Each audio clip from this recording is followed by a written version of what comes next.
Hey there, Yuris here, and welcome to the Community ROI podcast. Here, senior community experts tell the truth, the whole truth, and nothing but the truth about how a community impacts business growth. By listening to these conversations, you'll get actionable steps on how to connect community goals with business goals to skyrocket business growth while still bringing extreme value to community members. And my guest is Stephanie Nakano, a community expert who's left her heart at the intersection of technology and online communities for over 12 years, started her journey by leading communities for tech startups, and who's been honing her skills in building an engaged, user-focused ecosystem ever since in such companies as FANDOM, Zapier, Coda, and Salesforce. So welcome, Stephanie. Great to be here, Yurii. Super happy to talk to you about professional thing. Now we had community live conversation before.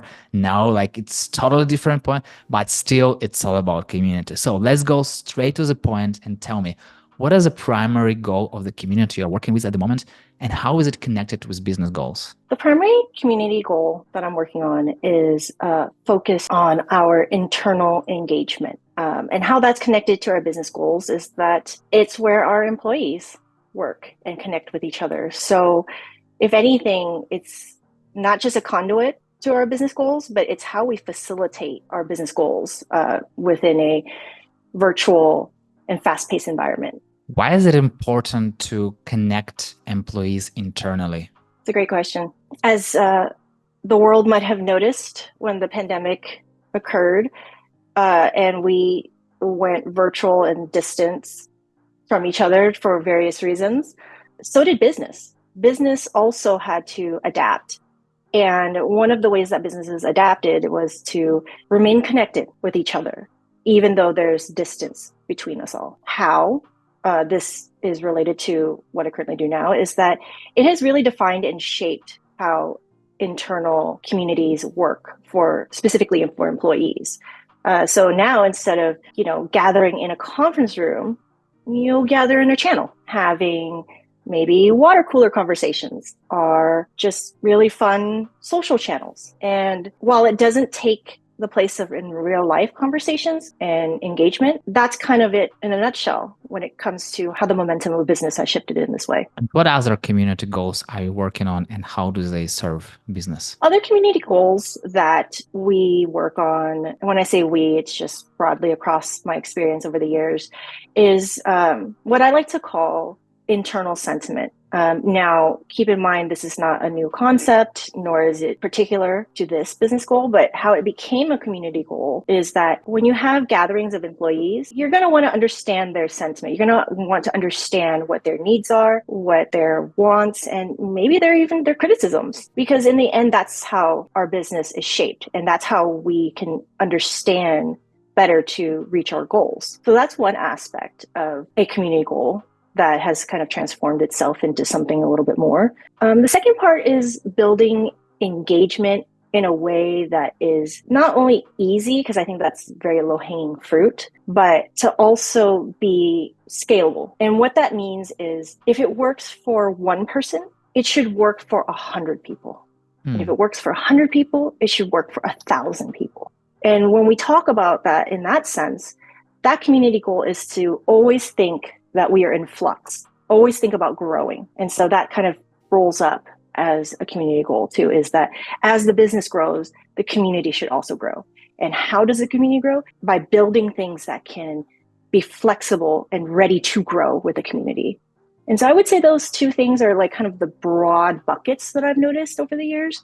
Obviously nuanced and not saying that there's other cases in between, but I would say those two big goals. When we're talking about community of experts, it's understandable that people are coming there to learn something, to connect with other people in the niche that they're working, to vent out sometimes, because it's kind of like a safe space. But if we're talking about an internal community of employees, how do you ensure that it's a safe space, and how do you ensure that people are joining it? That's a really good question. Let me just take your last question first. There's two types of how people are joining it. One, when we say internal communities, we think of employee-based communities. So obviously the criteria is that you must be hired into the company in order to join that community. So that's one. The second one is to have a very thorough membership process that is not open all the time. An example that I'm going to throw out here for our viewers and listeners is one of the communities that in my mind has been doing a great job at fielding its membership is the community.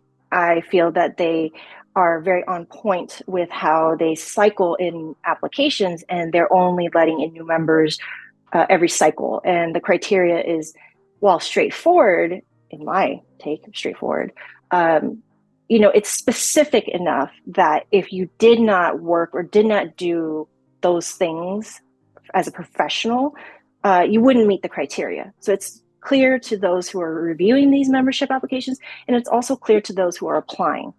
So this is, again, just an example of, internal communities, like how does it help users join? And from my perspective, those are the two pathways, give or take, right? So that's the joining. And then the actual facilitating being in a internal community, like where does it touch point and like how does it become alive and how does it like grow together, right? Ensuring safety and trust is a big priority of mine.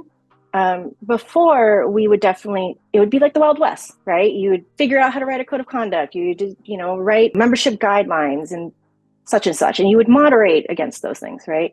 And there was no formality. For me, over the last, X amount of years, the formality that I've sought to ensure safety and trust is rooted in being connected to human resources or employee success groups, right? And when I say employee success groups, it also means ERGs and affinity groups, okay? It's not just work related, it's also about supporting employee needs.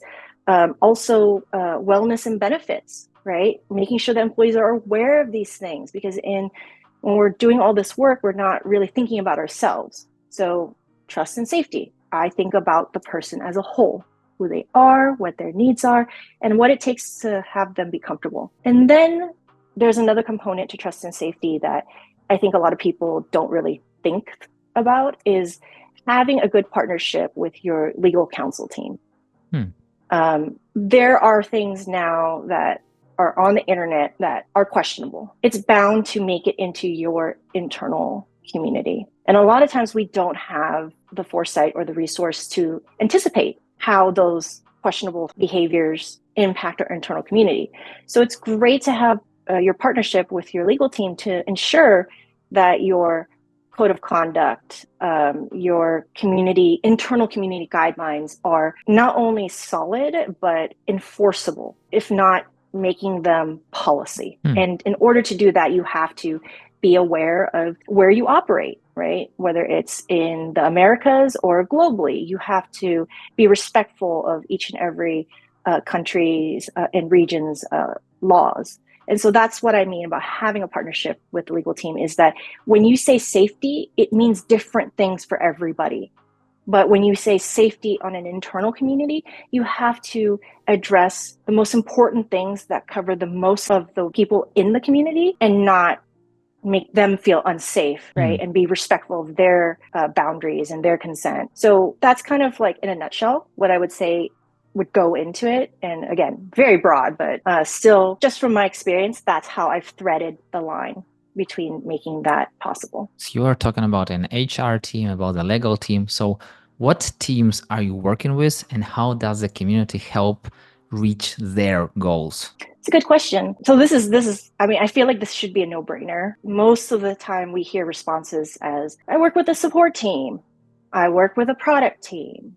I work with the product management team. I work with the marketing team, right? Like you hear a lot of that. And I'm not here to preach or share that, because there's plenty of experts in this field who can speak miles ahead of me on those areas. But in my experience, the teams that I had just mentioned, as far as having a good working partnership with, is one facet. And obviously ERGs and affinity groups, you would be surprised at how many micro communities exist within a community. And each and every one of those ERGs and affinity groups are micro communities within a macro community. So for me, that's what I would say when I say I'm working with different teams. The actual answer is I work with every team. And that is a very important top of mind aspect in how we community professionals should start thinking and practicing is that community is not nuanced anymore. If community is to help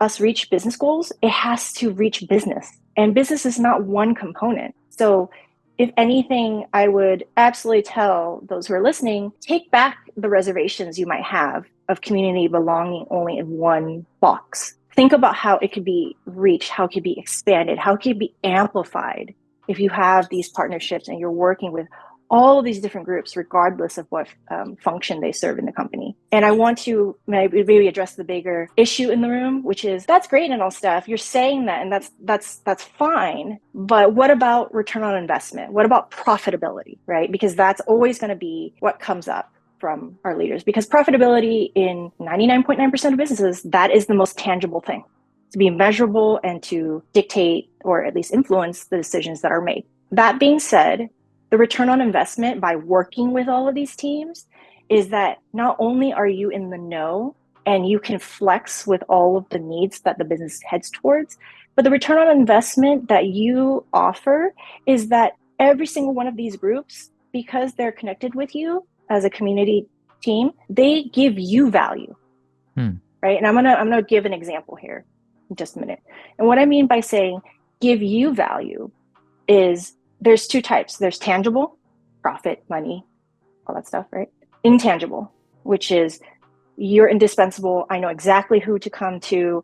I know I can ask the community team because they know they're going to be the ones that have their, the pulse on the community, so we can kind of find out early in advance. Example of this is a few roles ago, I realized that there was going to be a big release of a big version of our software that was going to go out. While there were no anticipated concerns, they wanted to ask the community how they feel about a initial release to community members. And I said, sure, let's test the waters, right? Let's not push this to production until we know and collect some feedback from the community. And while this sounds like a normal product feedback effort, what I had done was I actually reached out to those in the community who were not as active, right? Because you're going to always get the people who are super active. They're going to be the first to the line. They're going to tell you exactly what they feel. They're going to repeat what they feel. But I used that as a leverage to reach out to those who might not have been as active. And I invited them to test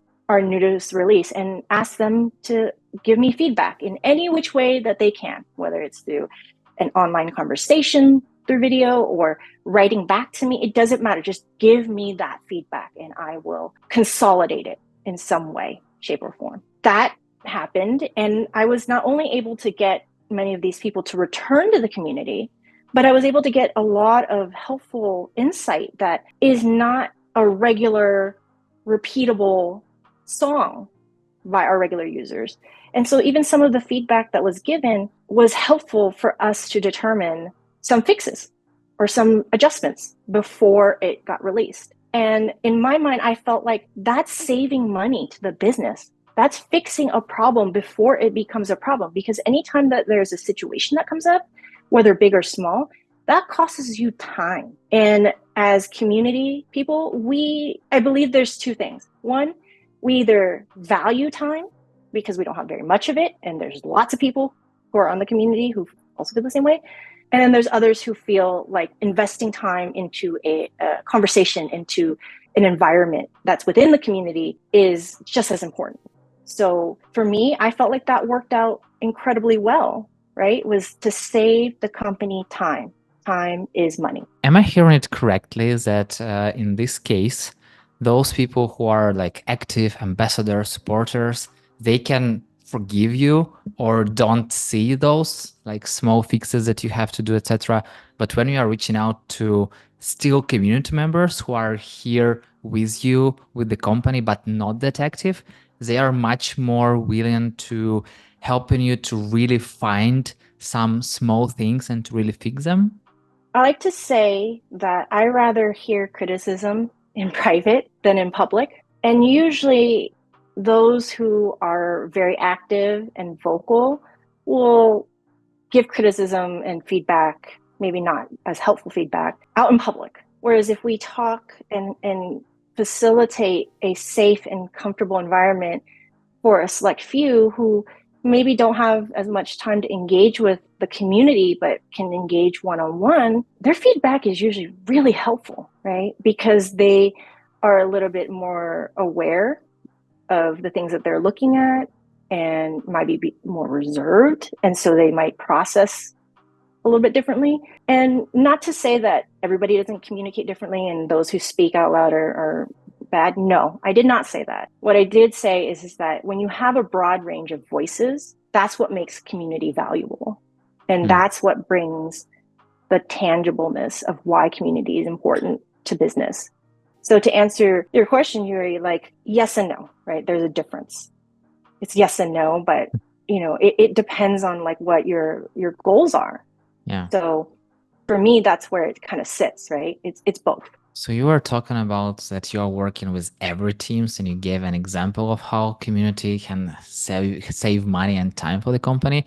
But how do other teams help you to achieve your community goals? It's a really good question. I would not be lying if I said that I didn't spend a whole hell of a lot of time learning about what every single feature or function each of these teams oversee. And in order to do that, as a community person, I listen intensely. Like I will sit in on meetings. I will ask if I could get a recording just to understand where there are opportunities, because I think that a lot of times we want to come in and we want these teams to just automatically understand what to give to community teams, which is unfair, right? Because we're not experts in everything, and the same is true. But for what it's worth, when it comes to working with all of these other teams, and when I say that, I know that was very generic, and I'm going to refine it a little bit more. I would say pick your top 3 and narrow it down to 1 or 2. And the criteria to pick the teams that you would like to work with or align with. What are your values? What do you believe in? And I'll share that right now. I, as a community member, love when a product or service works spectacularly.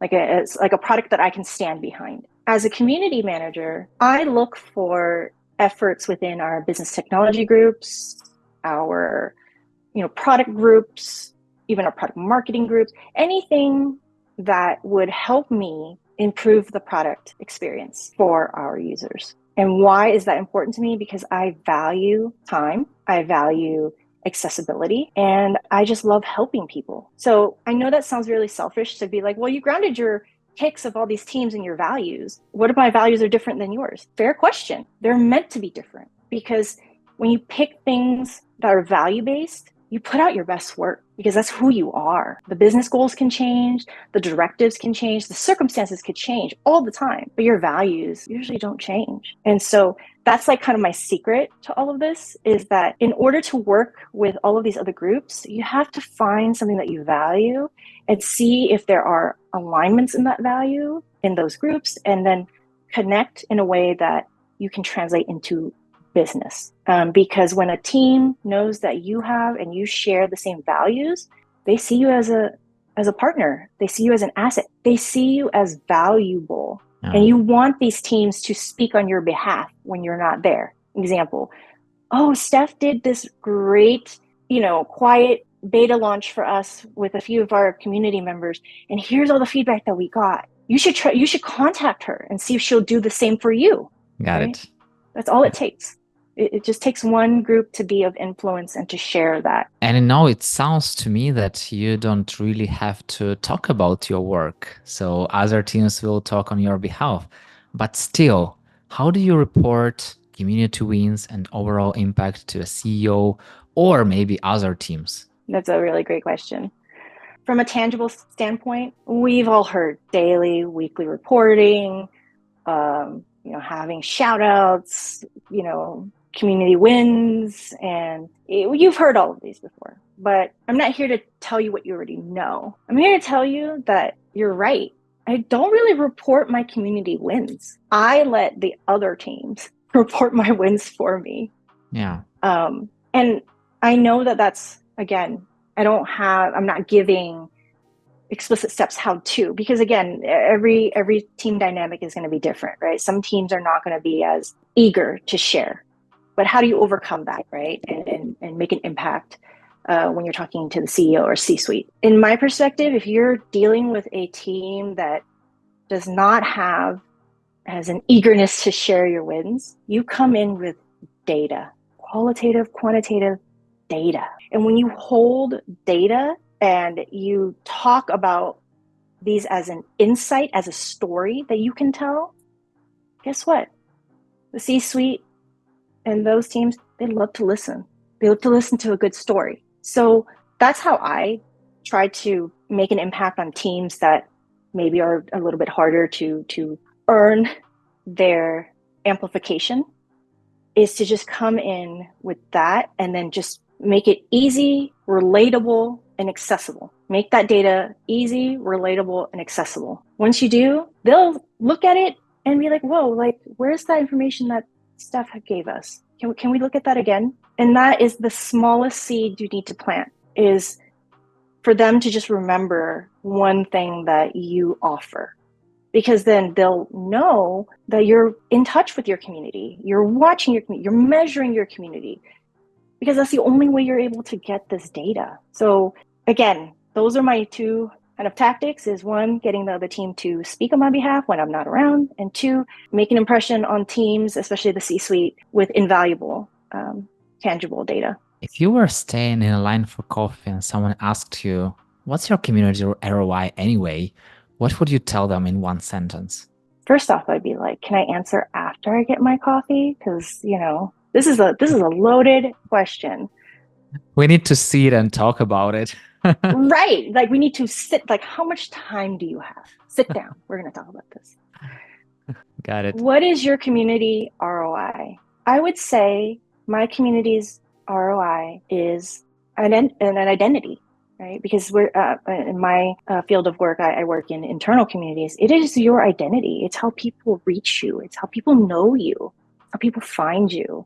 And that's what I would say the return on investment for my community is establishing, maintaining, and growing your identity within this internal community. What is one small step to take right away for someone who is struggling with finding their community ROI? Could you give me an example of what struggling might be? Struggling as in like membership or challenge? What's the challenge? They don't know how to, so they have a sense of sense of community, but they don't know how to communicate about it with others, with other teams. I think I'm going to default back to what I had been mentioning this whole chat, which is listening. When I say listening, what are you listening for? You're listening for, how is your community discovered? How is it discovered to an external user? How is it discovered for an internal user?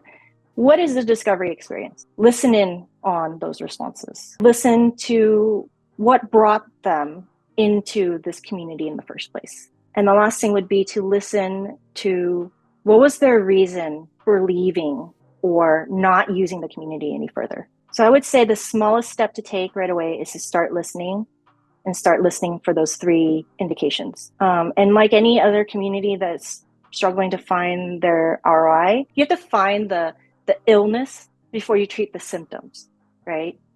Because a sign of something is not necessarily indicative of the actual real problem you should be solving. An example of this is a lot of people in a previous community that I was managing said, well, I love this community, but I can't find anything. Like I come here, but I really can't discover or find anything. Like I know how to log in, I come back, but it's just really difficult to find the content. What did I do? I said, oh, we'll make search more intuitive, easier, and prominent. And what that translates to my team is, hey team, I want to federate search. I want us to not only search within the community, but is there a way for us to search our help and support docs? Anything and everything that we have that is publicly accessible to our users, can we like roll that into our search when somebody comes to the community? Because for me, like people are not finding what they're needing and they're leaving the community because they don't feel that the community is giving them an answer. What can we do? So again, tying it to the business goals, right? When you're tying a federated search on the community to your help documents, all of a sudden now your support team is going to perk up. And then same with looking at technical support documentation.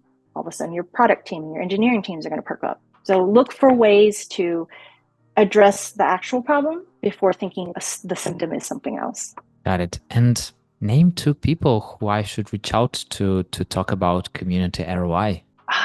This is so hard because I'm connected and in real life friends with so many of the professionals, and I don't like choosing, but it's in my mind everybody's a damn superstar, and I have a very difficult time letting that go. But for me, I think that Jocelyn Su, she's currently at Supernova right now.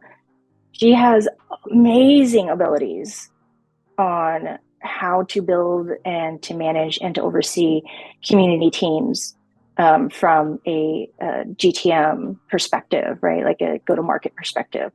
And it's fascinating watching her do some of the stuff. So definitely Jocelyn. And the second I would say is Demario Bell. His internal customer community is, something else that has never been the likes of seen for HR and people software. I just think that having an internal professional network of a couple thousand people globally is that's something to be reckoned with, right? And that does not take somebody who's novice.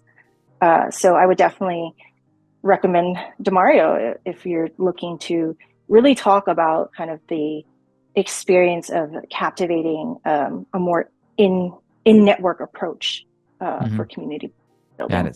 Got it. Thank you very much. And, I wish to have the sky's the limit to our conversation, but time is the limit. So the final question, what is one community you are active in except for the one you work on?